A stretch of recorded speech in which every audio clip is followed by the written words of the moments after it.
Ceci est un livre audio autogénéré par Google. Introduction.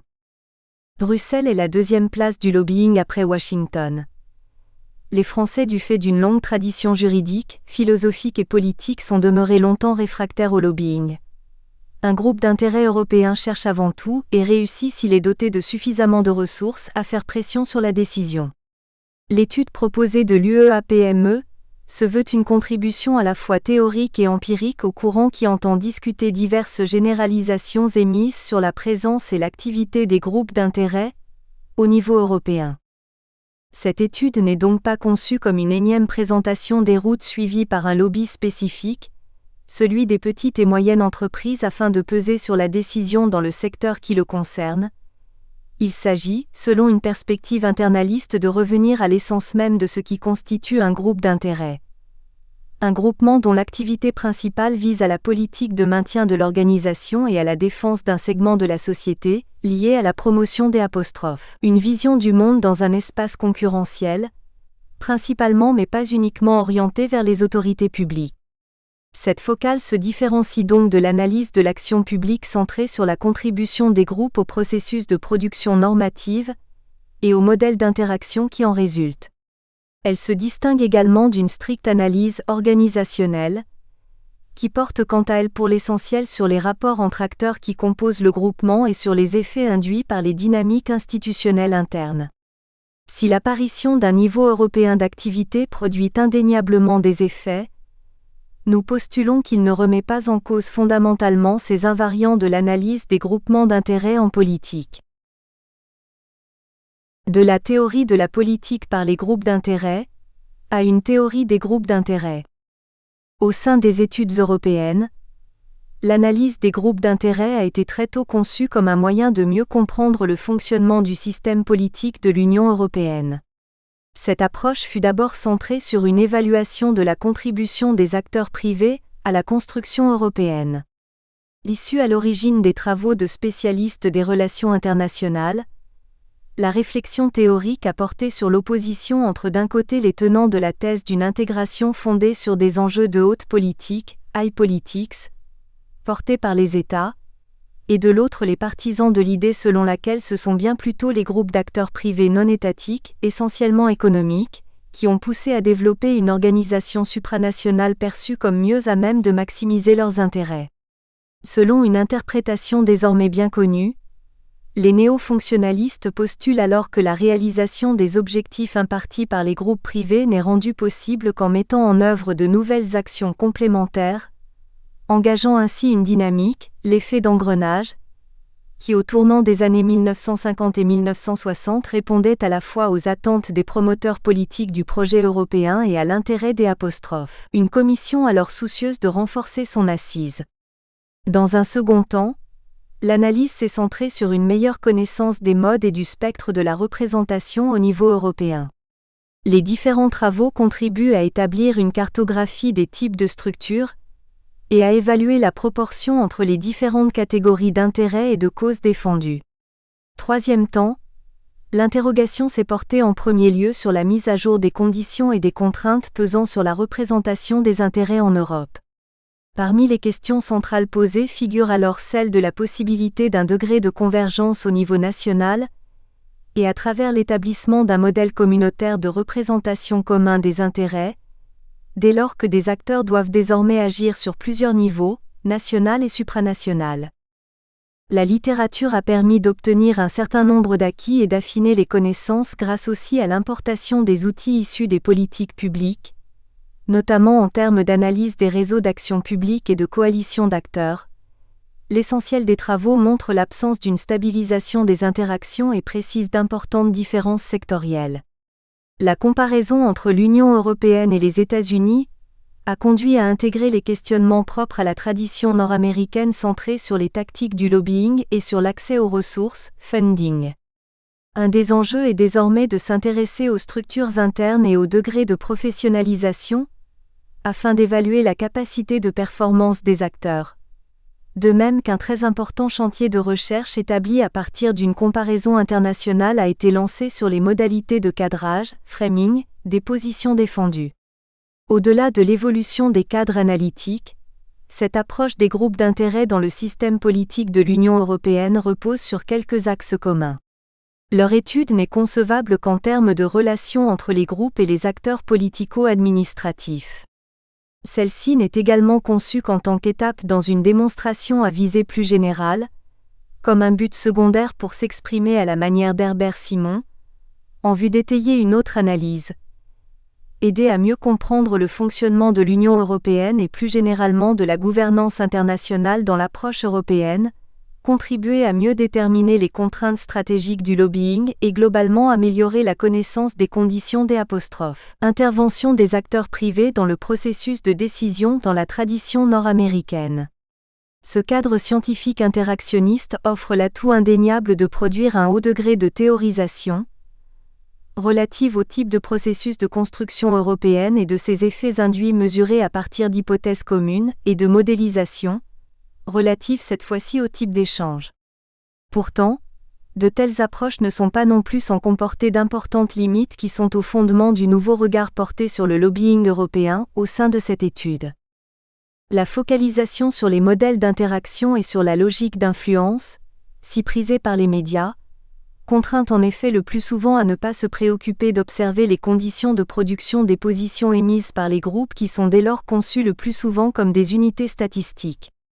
Le principal écueil résulte du fait que les analyses disponibles centrées, non pas tant sur les modèles d'interaction que sur les types et formes de lobbying, aboutissent à déterminer l'essence même d'un groupe d'intérêt par une et une seule pratique, l'action d'influence par la voie privilégiée d'une action interrelationnelle de démarchage politique, relevant du corporatisme silencieux ou feutré, et pouvant s'établir de manière plus formelle par la négociation ou la consultation dans le cadre des '. Un répertoire bureaucratique. Poser que l'ensemble des groupes d'intérêt agissent au niveau de l'Union européenne avant tout pour intervenir sur une décision publique, induit une question de recherche qui postule la faisabilité de la mesure scientifique de l'influence. Nombreux travaux vont alors calquer leur méthode sur un modèle purement mécaniste à une variable, le croisement entre une position émise par un acteur privé et une décision publique prise. Ce que la littérature récuse dans d'autres sous-champs, en sociologie électorale, en sociologie des crises politiques et des révolutions, la littérature de sociologie du lobbying en fait la conception mainstream. L'approche par le lobbying induit aussi fondamentalement un rapport purement instrumental à l'étude interne du groupement. Cette approche par la contribution des groupes d'intérêt au processus d'intégration et au système politique ne s'est en effet pas totalement désintéressée de l'étude des groupements en tant que tels. L'examen de la gouvernabilité des eurogroupes, fédérations, sectorielles ou intersectorielles, groupes de cause défendant des valeurs ou l'intérêt général, a donné lieu à certaines études fouillées. Mais elles résultent toutes de l'idée sous-jacente selon laquelle l'analyse du fonctionnement de l'organisation permet de mieux saisir les stratégies déployées et les modes d'action utilisés vers les institutions européennes et les gouvernements nationaux. Puisque le démarchage politique est par essence l'activité même du mouvement, dès lors on se tourne vers l'étude de la gouvernabilité essentiellement pour mieux comprendre pourquoi un groupe réussit ou échoue dans son action de lobbying. L'enjeu de l'évaluation de la performance à l'aune de l'activité interne est posé comme le nouveau champ de recherche à mener. Mais sans doute l'effet le plus significatif produit par l'analyse ciblée sur la pratique du lobbying tient à la croyance que l'essentiel de l'activité des groupes d'intérêt, quels qu'ils soient, porte sur les actions engagées afin d'intervenir sur la décision politique. Or, si l'on se place dans le cadre d'une approche compréhensive, les permanents et les représentants se situent dans un rapport distancié à la pratique du lobbying, citant le dialogue social mais encore l'importance de la diffusion de la culture professionnelle auprès des décideurs, du public. La consultation de comptes-rendus d'activité des bureaux bruxellois, français et européens témoigne d'une activité plurielle, dont les contacts établis avec les décideurs ne fondent qu'une partie, parfois infime de l'activité menée. La première ébauche d'un travail qualitatif relatif à la quête d'influence des organisations nationales françaises dans le cadre de l'établissement de 2 politiques européennes sectorielles relatives aux politiques de l'entreprise, infra, achève de mettre à mal les certitudes sur la faisabilité de la mesure des actions engagées. En bref, il ressort donc en premier lieu que la catégorie du lobbying européen, pourtant dominante au sein de la littérature, se révèle trop générique, englobant des groupements de représentation très différents, des cabinets d'affaires aux représentants d'organisations nationales, firmes et groupes défendant un intérêt public, et qui entretiennent donc de surcroît un rapport à la décision publique très différent. Si donc les permanents d'un groupe d'intérêt ne passent pas la majorité de leur temps à rencontrer un parlementaire ou un membre de la direction générale de la Commission européenne, pour leur proposer un amendement à un règlement ou une directive, c'est qu'ils occupent leur temps à autre chose. Cette étude s'intéresse en premier lieu à cet autre volet de la profession de représentant d'intérêt, dont on souhaite démontrer qu'elle fonde pourtant une partie sans doute essentielle de leur activité. Au final, à partir donc d'une démarche inductive est posée la question d'une transformation nécessaire de la focale, poser une nouvelle démarche qui parte non pas des échanges mais du groupement lui-même et qui fixe en cela les jalons d'une approche critique du lobbying. La thèse centrale défendue ici est bien que l'analyse par la seule logique d'influence est inapte à saisir ce que sont, ce que font, ce que contribue à apporter au système de gouvernance européen, les groupes d'intérêt privés. Cette réévaluation des questions pertinentes ne naît pas dans le néant, mais renoue bien plutôt en réalité avec l'essence même de la sociologie des groupements d'intérêt, telle qu'elle fut initiée dès les années 50.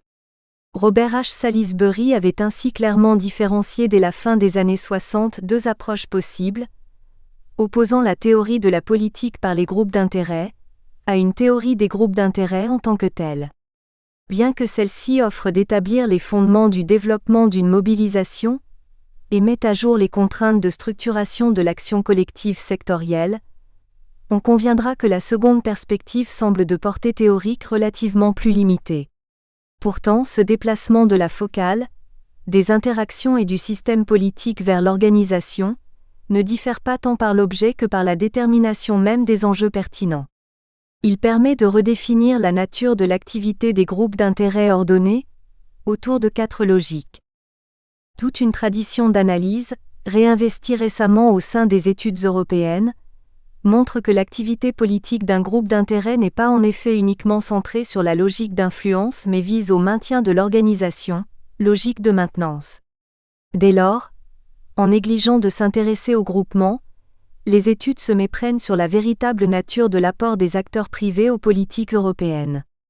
Comme le notent judicieusement Jean Beyers, René Eising et William Maloney, puisque les groupes d'intérêt cherchent à développer des stratégies servant avant tout à faciliter la survie du groupe, de nombreuses activités s'éloignent d'un lobbying ciblé mais portent bien plutôt de manière diffuse sur des politiques de marché qui tentent de façonner la réputation de groupe et le secteur qu'ils représentent parmi un ensemble plus large de participants au marché, y compris les consommateurs, les décideurs et les concurrents. En ce sens, le renforcement de l'image, la gestion de réputation mais tout autant, la promotion des thèmes à valoriser, la consolidation de l'identité ou encore la publicisation du segment à représenter sont bien au cœur de l'activité des groupements. Il s'agit donc bien de réévaluer la place tenue par la fonction d'incarnation, représenter, donner à voir l'intérêt ou la cause, par rapport à la fonction de défense ou de revendication pour ces groupements. L'entrée dans le processus politique ne s'apparente pas nécessairement à une entrée dans le processus concret de décision. Dès lors, en rupture également avec une stricte lecture critique qui conçoit que la logique de maintenance, logic of membership, de manière utilitaire et cynique prévaut sur la logique d'influence, il s'agit bien plutôt de prendre en compte ces deux logiques et d'y associer une troisième, transversale, qui accorde une place importante à la dimension cognitive inhérente à l'activité des groupements. Cette logique de représentation-promotion, porteuse de valeurs, d'une conception de l'entreprise, du secteur, des rapports sociaux au sein de l'activité économique ne se restreint pas au seul objectif de maintien de poste et de position pour les représentants, ni ne vise directement à peser sur la décision, mais sert, dans le cas sectoriel retenu ici, à la promotion de la cause des PME vis-à-vis des décideurs et contribue à une identification pour les organisations membres et le groupe latent. La récente notoriété acquise par la notion d'advocacy, plaideur, issue du champ des organisations non gouvernementales et des actions transnationales, témoigne aussi du repli de la perspective du lobbying, au profit de la promotion d'intérêts causes qui traverse désormais divers champs d'études. Quelle vision des PME le groupement d'intérêts souhaite-t-il promouvoir ? Comment arrive-t-il à fédérer une identité commune, au niveau européen? Si le groupement n'est pas directement né pour peser sur les politiques européennes, d'où vient-il? Un tel déplacement des enjeux implique donc aussi de s'attarder à la genèse du groupement qui conditionne durablement la nature des actions entreprises. La littérature internationale, reprenant à son compte les labels officiels des organisations, a tendance à faire comme si tout groupement sans histoire, sans enracinement concret, représentait le même segment, était structuré de la même manière au début des années 1980 et à la fin des années 2000. Cette perspective internaliste, comprise donc comme une approche autocentrée ou groupale, qui part du groupement plutôt que de ses échanges, n'est cependant pas restreinte à une sociologie de l'organisation, mais contribue à repenser l'objet même des interactions. Certains groupes d'intérêt ne sont pas tant des acteurs qui influent sur les mesures que des agents d'institutions. En ce sens, nous cherchons par l'étude de cas à déterminer dans quelle mesure les groupements contribuent bel et bien aux politiques européennes, mais autrement, soit qu'ils interviennent avant tout au niveau de la mise en œuvre de politiques communautaires, soit qu'ils agissent par l'établissement de projets porteurs d'un renforcement de l'européanisation, soit enfin qu'ils participent comme vecteurs d'une socialisation à l'Europe de la politique européenne, logique de relais d'Europe. En cela, la perspective internaliste de la théorie des groupes d'intérêt ne rompt pas avec l'approche de la sociologie de l'action publique mais contribue pour partie à élever la mise en œuvre au rang d'entrée clé des politiques publiques. Une telle perspective conduit in fine à repenser l'étude de la gouvernabilité du groupement. A contrario des recherches qui tentent d'évaluer les modes d'action des groupements à l'aune de l'organisation interne, on tentera de montrer qu'à l'inverse, selon une lecture néo-institutionnelle, les changements du système de décision de l'Union européenne influent sur l'organisation des groupements et dans quelle mesure c'est donc bien plus l'activité politique du groupe qui agit sur la gouvernabilité que l'inverse. On notera alors qu'au-delà des différences indéniables de conception et de méthode de l'analyse des groupes d'intérêt, de nombreux points de convergence existent toutefois entre les différents courants des études européennes. Il s'agit parfois d'énoncer différemment la mise à jour d'usages sociaux d'Europe, de tenir compte du poids des contraintes externes mais encore de repenser les termes mêmes du lobbying, de discuter les catégories formées par les institutions européennes ou d'opérer un décloisonnement européano-centré via la prise en compte de la dimension internationale. Pour le dire simplement, cette étude est bien moins un manifeste en faveur d'une sociologie du champ politique, européen par les groupes d'intérêt qu'un effort en faveur d'une approche syncrétique, afin de penser les groupes d'intérêt hors du cadre du lobbying et au-delà de l'action publique. Plusieurs axes de proposition servent ainsi de socle à l'approche critique du lobbying afin d'étayer cette rupture et autour desquels s'organise la démonstration au sein des chapitres, si la logique d'influence ne domine pas. L'identité promue par une organisation ne correspond pas immanquablement à celle du lobby, mais est issue de luttes internes et évolutives. L'investissement de groupes d'intérêt au niveau européen peut résulter autant de considérations nationales que de la volonté d'influer. L'action d'une organisation vise à promouvoir une cause, un intérêt, afin de le faire entrer dans le processus politique plutôt qu'à intervenir sur une décision ciblée. Les groupes d'intérêt sont bien plus des vecteurs de la décision publique, soit qu'ils agissent comme agents de socialisation de leurs membres, soit qu'ils contribuent à mettre en œuvre les décisions publiques ou qu'ils participent à monter des projets européens. La professionnalisation et le degré de rationalisation de l'organisation dépendent de l'action des institutions européennes entendues comme variables indépendantes. Cette approche par le groupement, dans le cadre d'une Interest Group Theory, nécessite de recourir à une étude approfondie à partir de l'investissement d'un cas qui permet de valider ou d'invalider nos propositions, le recours à l'enquête monographique. Une monographie patronale. La démonstration s'appuie sur une enquête de terrain menée à partir d'entretiens et du dépouillement d'archives privées et publiques, portant sur l'activité de l'Union européenne de l'artisanat et des petites et moyennes entreprises, et de ses principales organisations membres, Confrères sources mobilisées. Le choix retenu tient à la fois à l'engagement dans des enquêtes antérieures auprès des organisations nationales françaises, et à l'importance prise par le secteur des PME au sein de l'économie européenne. Il offre de surcroît un angle d'observation intéressant des mutations des modèles du dialogue social en Europe.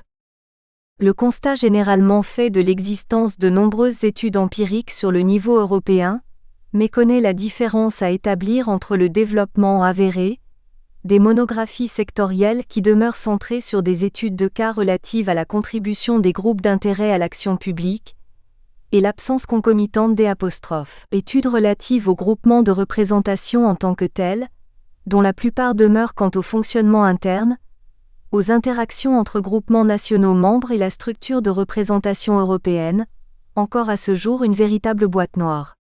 La méthode inductive et qualitative offre de surcroît un degré de théorisation significative relative aux idéotypes de socialisation européenne par les groupes, aux relations entre organisations membres et instances centrales au sein du decision-making organisationnel, mais encore aux nouvelles formes de représentation et aux types de construction identitaires qui y sont associés. Enfin, l'étude des groupes d'intérêt aide à la théorisation des mutations du modèle de démocratie sociale en Europe. Comme on l'a signifié plus avant, la démarche qualitative offre surtout la seule opportunité pour repenser la manière de concevoir l'activité des groupes d'intérêt. Que mesure-t-on vraiment sans ouvrir la boîte noire à partir de séries chiffrées ? La critique du paradigme lobbyiste et de ses implications effectuées ici s'appuie, on y reviendra, sur une catégorie spécifique d'acteurs privés, les organisations patronales, et ne vaut donc pas vérification scientifique pour l'ensemble des groupements, firmes ou cabinets de consulting. Mais l'on postule qu'au terme de cette étude, les propositions énoncées dans le présent livret sont posées comme vraies, dans le sens où la conception critique du lobbying réfute les cadres jusqu'ici disponibles pour une organisation représentative professionnelle et dès lors les met explicitement en cause comme cadres généraux, tels qu'ils sont pourtant à ce jour usités. En l'espèce, la démarche sociologique retenue vise aussi à mieux comprendre les processus, l'analyse passant des causes à celle des processus en train de se faire. Car s'agissant des groupes d'intérêt patronaux nationaux, il existe déjà une solide tradition d'analyse monographique, française et britannique, à laquelle s'ajoutent des études européennes plus réduites. La monographie de l'Union européenne de l'artisanat et des petites et moyennes entreprises, UEAPME, selon un point de vue internaliste, déplace la focale mais s'intéresse bien à la compétition dans l'espace de représentation, vis-à-vis des autres acteurs prétendants et concurrents, tels comme on le verra, EuropeMe ou Unis Business Europe, et dans ses relations interpersonnelles, à la fois internes et externes. Comme nous allons tenter de le démontrer au fil de notre propos, les structures relationnelles stabilisées établies entre organisations nationales dans le cadre de leurs activités internationales vont largement, déterminer la nature de l'action collective engagée au niveau européen. La manière dont les acteurs mettent en forme leur action produit des effets sur la manière dont l'organisation se structure. Les institutions européennes, via l'activisme de la DG23 entreprises, vont contribuer à structurer le système de représentation des PME. Ces éléments mettent en lumière, dans le cadre de cette approche internaliste, la place fondamentale réservée à la dimension et au contexte institutionnel qui interviennent à plusieurs niveaux. La dimension institutionnelle. L'approche institutionnelle a connu un profond renouvellement en sciences politiques à la suite des travaux classiques nord-américains de Johan Olson et James March, qui parmi de très nombreuses variantes, se déclinent en 3 formes de néo-institutionnalisme. Au-delà des différences d'appréciation de l'institution, dont les 2 éléments majeurs demeurent la dimension formelle stabilisée et les cadres de signification qui contraignent et guident les comportements, transparaît toujours, quoi qu'on en dise, l'impossibilité d'une rupture véritable ou totale avec les approches classiques formelles. Les néo-institutionnalistes en sont toujours réduits à évoquer les institutions européennes, mettant sur le même plan le Parlement européen ou le Congrès américain comme institutions d'un côté et les valeurs, les codes, les règles, perçues comme d'autres types d'institutions parfois informelles de l'autre. De même, la dimension externe semble inhérente aux approches. L'idée communément admise selon laquelle les institutions ne sont pas qu'une contrainte exogène des processus politiques pourtant réapparaît insidieusement quelles que soient les approches. L'institution demeure toujours facteur d'ordre et de stabilité. Si l'on reprend la définition de Fauconnet et de Mauss ou des sociologues américains, Presque tout phénomène social est une institution, et la notion aboutit à incorporer des éléments de dimensions variées et de nature tellement iconoclaste que la vertu opératoire et heuristique tend de plus en plus à se diluer. L'école est une institution au même titre que la religion, mais encore un concours, la langue d'un pays, le règlement des assemblées parlementaires, la Commission européenne, etc. Dès lors, entre une approche formelle et traditionnelle et une sociologisation excessive, nous nous attarderons sur 4 postulats relativement simples et clairs selon une approche minimaliste de ce que l'on se propose très simplement d'évoquer en termes de conditionnements institutionnels qui interagissent sur les groupes d'intérêt au sein de notre enquête. Premièrement, nous tenons compte du rôle joué par les institutions politiques en tant que telles prises en compte comme contraintes exogènes. On insiste sur le rôle des institutions européennes, entendues au sens formel et tout à fait classique, dans la création du groupe d'intérêt, notamment le rôle clé de la Commission, des directions générales. Ces institutions créent des dispositifs d'incitation afin d'orienter les comportements des acteurs, tels le financement sur projet, la création de sites formels de négociation comme le dialogue social européen. Deuxièmement, l'institution doit également être envisagée comme un processus observé à travers 2 dynamiques d'institutionnalisation. Une dynamique de construction de groupe tout d'abord.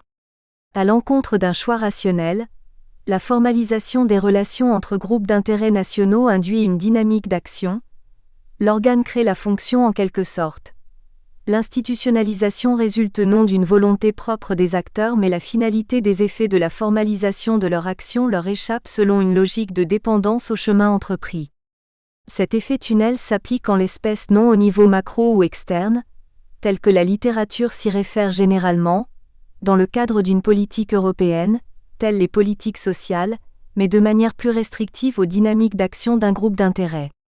Dans un second sens, selon une dimension cette fois-ci externe, l'institutionnalisation se comprend également comme acquisition d'une assise institutionnelle, au sein du système européen d'interaction entre les institutions européennes et les groupes d'intérêt. Troisièmement, les contraintes d'institution renvoient à une logique endogène propre cette fois-ci aux relations entretenues entre acteurs et règles au sein même du groupement au niveau interne. Il s'agit alors de voir tout d'abord dans quelle mesure les organisations membres de l'Eurogroupe peuvent choisir de modifier les règles et les procédures afin d'agir sur les conduites d'action, phénomène comme on le verra apparu pour l'UEAPME en 2007, mais également d'observer comment l'organisation du travail, les conventions, les règles de procédure ou les codes, contribuent à façonner le groupement. Enfin, les conditionnements institutionnels seront enfin compris comme un cadre potentiel d'action se traduisant par une allocation de ressources. L'étude proposée se situe donc bien dans le cadre d'une approche néo-institutionnaliste qui rejette une vision strictement déterministe, telle que le concevait l'institutionnalisme classique, et qui privilégie la dimension interactive entre acteurs et institutions. D'une part, il est difficile de décomposer la nature et le sens de la relation entre acteurs et institutions tant les processus sont interdépendants. D'autre part, comme on le verra, les processus d'institutionnalisation externe et interne sont également étroitement liés. La reconnaissance institutionnelle au niveau de l'Union européenne résulte autant qu'elle façonne l'institutionnalisation interne du groupement.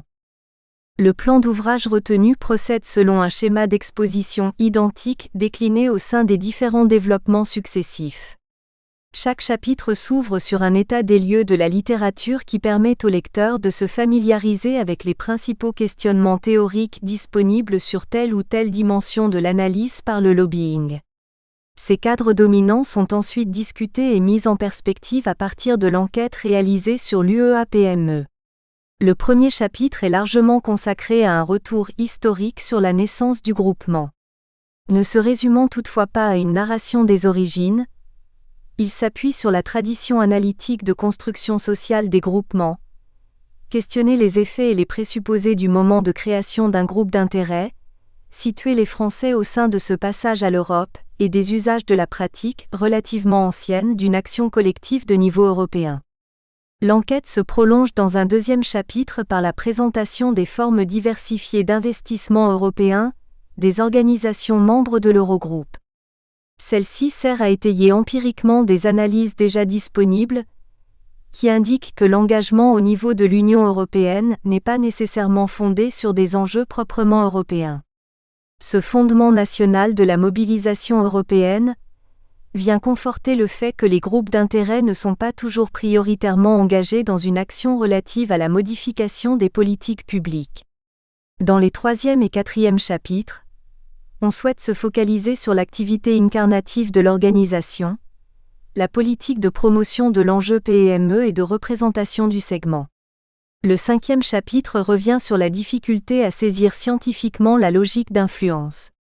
Il tente à élargir le spectre d'activités généralement imparties à l'Eurogroupe, afin de démontrer qu'elle dépasse fondamentalement l'action de bloquer ou de chercher à modifier une décision.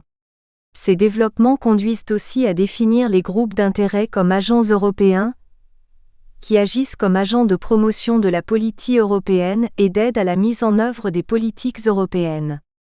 La perception du sens de la relation entre un groupe d'intérêt et les institutions européennes s'en trouve par là même modifiée.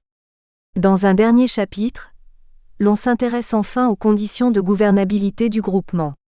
L'objet est surtout de repenser la manière dont les études européennes perçoivent le rapport à l'organisation, dans le cadre de ses activités orientées vers la décision publique.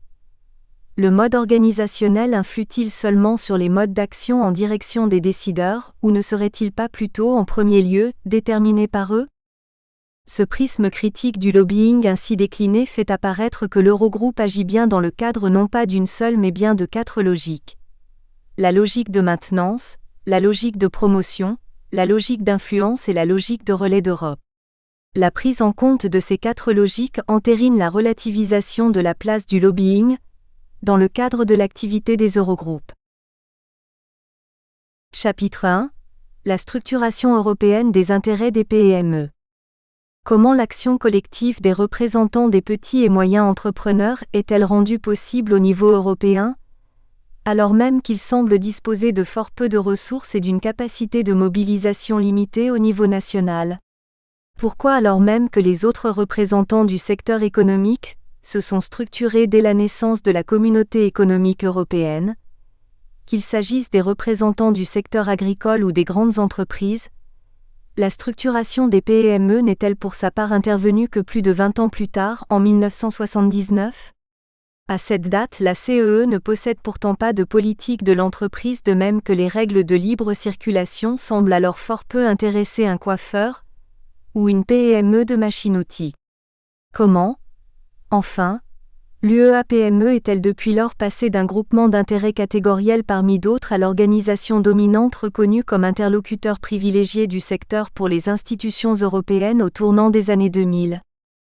La principale idée avancée dans ce chapitre est que le fondement de la création de l'UEA-PME ne résulte pas d'un choix rationnel optimal, mais bien plutôt d'une imbrication entre un effet de contexte et une longue tradition de mobilisation transnationale entamée bien des années auparavant et qui va peser durablement sur la nature de l'organisation et sur ses formes d'action.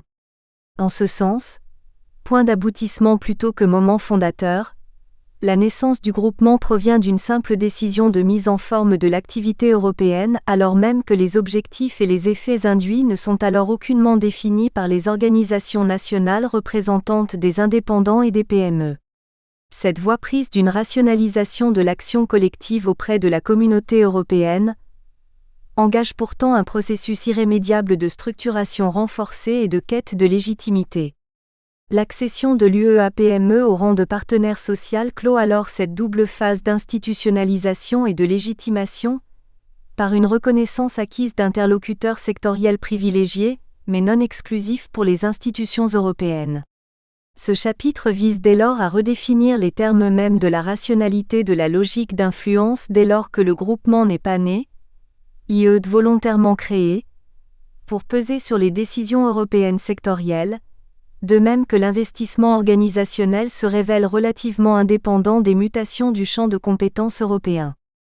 Avant d'exposer les conditions de structuration européenne du groupement et la nature de l'investissement français, faisons un rapide détour par les traditions analytiques disponibles susceptibles d'éclairer un tel processus. Un enjeu. Tradition analytique de la jeunesse des groupes d'intérêt. Si l'on tente de déterminer les processus de création des groupes d'intérêt au niveau national, 3 modèles explicatifs peuvent être distingués. Sur 3 modèles explicatifs.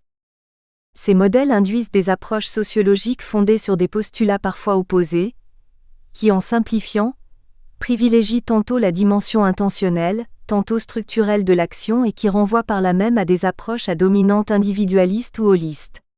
Pourtant, bien que n'accordant pas la même importance à chacune d'entre elles, on notera que ces modèles reposent de manière ne serait-ce qu'implicite sur une série de variables explicatives au demeurant relativement équivalentes.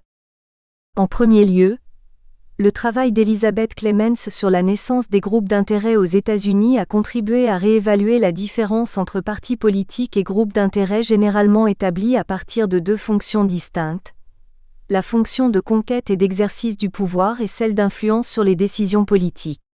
L'auteur a montré dans The People's Lobby dans quelle mesure entre 1890 et les années 1930, c'est bien la mutation du marché de la compétition politique, modèle politique 1, qui a entraîné le développement de groupes d'intérêts divers tels les syndicats ou le mouvement des femmes, soit que des entrepreneurs se sont sentis exclus du jeu et ont réorienté leur forme d'action, soit qu'ils aient contribué à créer un nouveau métier, celui de lobbyiste, du fait des apostrophes. Une fermeture d'un marché de l'emploi, une plus grande difficulté d'accès aux postes d'élus du fait d'une mutation des conditions d'éligibilité et des alternances politiques défavorables à leur camp politique. Par là même, de tels travaux corroborent un champ de la science politique, plutôt d'essence critique, qui en France a œuvré à relativiser ces différenciations formelles et fonctionnelles entre ces 2 types d'organisations politiques. En atteste aussi le passage toujours possible de l'une vers l'autre des formes d'activité, partisane ou de pression sur le pouvoir. La prise en compte de l'état de la structure économique et sociale ouvre sur un nouveau modèle explicatif. Un tel modèle constructiviste, modèle 2, est centré sur les conditions de segmentation de la société en groupes sociaux différenciés. Il s'agit notamment de montrer dans quelle mesure, en les figurant, les formes collectives de représentation participent à la structuration de ces segments sociaux bien plus qu'ils n'en émanent. Initié en France par les travaux de Luc Boltanski sur la création de la catégorie des cadres d'entreprise, ce courant d'histoire sociale des groupements se focalise sur les processus de passage du groupe latent, compris comme l'ensemble de personnes aux caractéristiques ou intérêts communs, le potential group évoqué par Mancur-Olson, vers le groupe patent, structuré et qui prend ainsi concrètement en charge la promotion concrète de ses intérêts. Ce courant constructiviste met à jour une pluralité de processus intriqués qui conditionnent, plus qu'ils ne déterminent, la naissance d'un groupe d'intérêts, la transformation des marchés économiques, les modes de relation du travail, les formalisations administratives appuyées sur le recours aux catégories statistiques, le rôle des doctrines véhiculées par les cercles intellectuels, mais encore l'incitation politique. 3 principaux apports ressortent d'une approche étayée désormais par de nombreuses études. Un élargissement aux conditions sociales de la constitution d'un groupement à partir d'une dimension macro généralement délaissée par les autres approches, la focalisation sur le travail spécifique de production et de délimitation des segments menés par différents agents publics et privés, l'indétermination enfin des processus de structuration, dont il apparaît que l'issue n'est jamais clairement établie a priori. À titre illustratif, une telle analyse a permis de montrer comme en France la représentation artisanale a été privilégiée au détriment de celle de petites entreprises, infra, et s'est imposée de manière autonome, à côté de celle des PME et de celle du commerce. Le modèle du choix rationnel, modèle 3, fait alors parfois office de repoussoir au sein des sciences sociales françaises. Fondé sur un postulat spontanéiste porté dans l'après-guerre par l'école pluraliste américaine, il laisserait à penser que la structuration du groupe naît d'une simple démarche volontariste issue d'une évaluation informée de la situation par des acteurs faiblement contraints par les effets de structure et qui agissent par une mise en forme de moyens, via le regroupement, afin de répondre à des objectifs clairement définis, les actions de promotion et de défense d'un intérêt auprès d'eux ou face à. L'approche de la mobilisation des ressources a cependant renversé les termes de la stratégie, en introduisant le rôle joué par les incitations utilitaires, coercitives ou normatives à l'appui de la mobilisation. Analyse pionnière d'Amata Yezzoni synthétisée par Mancur-Olson. Pourtant, Le rejet théorique d'une approche microéconomique des phénomènes sociaux s'accompagne en fait d'une démarche analytique qui bien souvent intègre dans l'étude des actions collectives l'idée d'une rationalité conditionnée des acteurs dans le cadre de l'intervention des décideurs publics ou des entrepreneurs de mobilisation. De même, à l'encontre d'une vision un peu grossière et clivée des disciplines, il ressort que la sociologie économique ou l'économie politique, loin de récuser les cadres d'action des acteurs, conçoivent leur comportement comme tributaires d'une imbrication qui pose l'existence d'une rationalité socialement construite. Surtout, comme on le verra plus loin, et non sans quelques paradoxes, le dépassement ou la récusation de l'explication rationnelle de la mobilisation dans les études nationales se sont pourtant bien accompagnés de sa reprise au sein des études européennes. Ces trois modèles mettent à jour in fine une série de variables relativement communes, mais dont les conditions d'agencement divergent fortement selon les différents contextes et courants. La naissance des groupements est tributaire de l'action d'entrepreneurs de mobilisation, qui s'investissent afin d'obtenir des bénéfices pour et par le groupement, variable dominante dans le modèle 1 et 3, présent dans le modèle 2. L'État est un puissant facteur de structuration d'intérêts, puisqu'il contribue par des politiques publiques, notamment redistributives, à inventer des publics ou via une reconnaissance institutionnelle telle la technique de l'agrément, à déterminer la forme du groupement ou à favoriser la représentation, via des instances consultatives et ou représentatives. En ce sens, le droit, parce qu'il confère des prérogatives, confère l'effet de la loi relative aux conventions collectives de 1919 en France dans la structuration patronale, délimite des champs de compétences, définit des statuts qui produisent des catégories, le rôle du décret de 1962 dans la délimitation du métier d'artisan, et influe sur les possibilités et les modalités de regroupement, modèles 1 et 2. La variable stratégique ne peut être écartée dès lors que la création d'un groupe peut se fonder sur une réaction à la structuration d'intérêts concurrents ou opposés, modèle 1 à 3. La création en France d'une organisation patronale interprofessionnelle afin de contrer la CGT en 1919 étaye bien évidemment cette thèse, même s'il faut noter que l'épisode ne résume pas à lui seul les formes de l'action collective du secteur économique sur cette période, déjà antérieure, et du fait de la nature limitée du champ de compétences et de la représentativité du nouveau groupement créé, le CGPF. Enfin, la structure des opportunités économiques et politiques définit un environnement plus ou moins favorable qui peut, notamment via l'allocation de ressources, par patronage d'agences gouvernementales ou de divers segments des pouvoirs publics, œuvrer à la naissance des groupes, modèles 1 et 2. La structuration spécifique des acteurs économiques.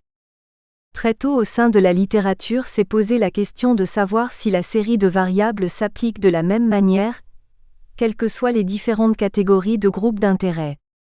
La question même de la genèse des groupes d'intérêt n'est pas centrale mais intervient de manière incidente au sein de deux principales séries de travaux. En premier lieu, la sociologie des élites et l'économie politique se focalisent sur les contraintes structurelles à un niveau macro. Elle s'intéresse aux interactions entre acteurs politiques et économiques, au style de capitalisme et aux conflits de classe sociale qui conditionnent les opportunités d'intervention des acteurs économiques dans la sphère publique et déterminent le degré d'imposition de leur intérêt. Ces approches s'intègrent donc mieux au champ d'étude d'une sociologie du pouvoir qu'à l'analyse des regroupements d'intérêts en tant que tels, et dérive vers la question de l'influence des décideurs économiques sur les décisions publiques, infra-chap. 5. En second lieu, la structuration des groupes d'intérêt économiques est envisagée sous l'angle des théories de l'action collective dont elle ne serait qu'une mise en forme. L'hypothèse dominante a consisté à considérer que les acteurs économiques sont dotés de ressources spécifiques et d'une position dominante au sein de la société qui les dispense de s'organiser afin de revendiquer. Cette hypothèse de l'inaction structurelle énonce que les acteurs économiques ont moins intérêt à se structurer que les salariés du fait que la performance économique à la fois détermine une contrainte de nature fonctionnelle qui influe sur les résultats de l'ensemble des politiques publiques et conditionne l'action des gouvernants et des élus soucieux de garantir leur réélection. En cela, le pouvoir politique préserve les intérêts des acteurs économiques sans que ces derniers n'aient à se mobiliser. Issu d'une tradition néo-marxiste héritée des années 1970 qui identifie l'État, composante de la superstructure, comme instrument de l'infrastructure, économique, cette théorie de l'engagement par procuration des acteurs économiques a connu diverses variantes. Charles Lindblom, qui définit un veto group model, insiste ainsi sur le rôle déterminant dévolu au milieu financier, détenteur des capitaux, dont il juge dès la fin des années 1970 leur capacité de contrainte implicite bien supérieure à celle des entreprises industrielles au sein des économies. Nous espérons que vous avez apprécié cet aperçu. Pour continuer à écouter ce livre audio sur Google Play Livres, utilisez le lien dans la description de la vidéo.